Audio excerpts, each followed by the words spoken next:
You gotta tell yourself, that's all right, baby, that's all right. You're the coffee that I need in the morning. You're the sunshine in the rain when it's pouring. Won't you give yourself to me? Hey y'all, it's your girl Princess LaShawn. Welcome back to my channel. Welcome to my new people here. I'm very excited to have you here. So as you guys know, my channel is a self-development and self-growth channel. Actualization. I really like different topics that I feel like people may be struggling with, that they really want to work on. Maybe they didn't even notice that it was something that they had an issue with, but then they're like, oh, maybe I do that. That's really what it's about, right? So I found a post on Instagram and it said, just because you can handle something does not mean you should, right? Capacity does not equal obligation. And I thought that post was so important because that post is really for the strong people out there. I know there's some strong people watching this video, and how was that experience for you, right?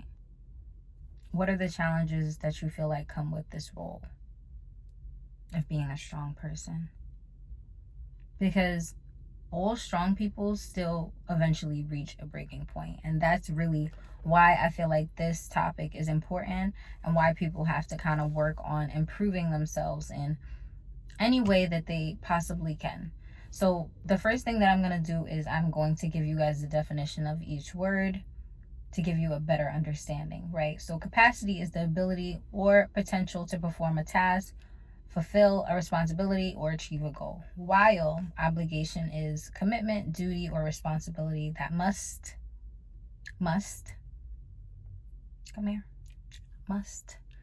be fulfilled. It is a binding requirement, moral, or ethical duty to take a specific action or achieve a particular outcome. So, going back to capacity does not equal obligation, right? Because having the capacity to do something does not mean that you are obligated to do it. And a lot of people get that twisted up, right? There's many different ways that you could get it twisted up, because you could do that in work, right? In a work setting. It could be in a family setting. Like, are you the one that everybody kind of relies on? Are you the one that has to do everything at work? Do you get additional work besides your own work and feel like, yo, why is this me, right? Because are you doing a little bit more than you really are supposed to? And people are recognizing that they can take advantage. Because realistically, we teach people how to treat us. So if we're doing the most, but then feeling bad when we're alone, how healthy is that, right? So like we kind of talked about, feeling obligated can lead to resentment, right? Stress and burnout. And nobody wants to feel a sense of resentment, right? When they're sitting alone and they're in their own space and they're thinking, why would I do that? Why do I keep doing this to myself, right? And you're having this internal dialogue with yourself, and you're having all these negative self-talk, right? Which are not going to be beneficial to you. So if you are experiencing those things, right, you want to work on this, because that means that a part of you is neglecting yourself, and you don't want to do that. Nobody wants to neglect themselves in 2024, right? We are growing, we are improving, we are learning, and it's okay to have an experience and say, okay, how can I better this, right? So the first part of bettering yourself is really acknowledging what you do.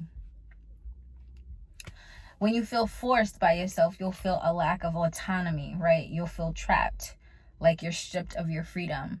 And you may not feel this way initially, but as you continuously do it, you will start to feel that way, right? So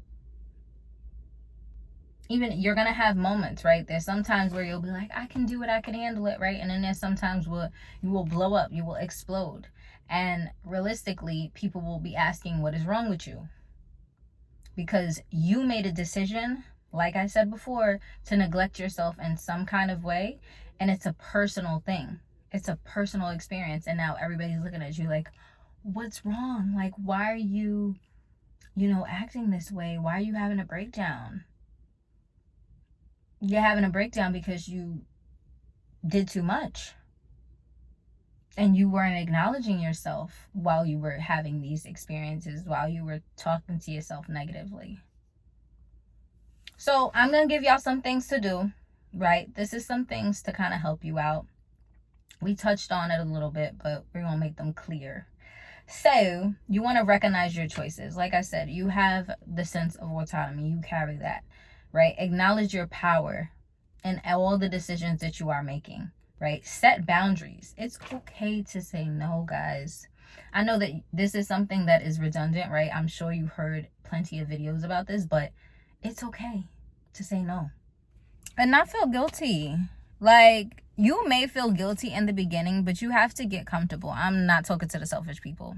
I'm not talking to the people that always say no. So, and you think I'm talking to you. No.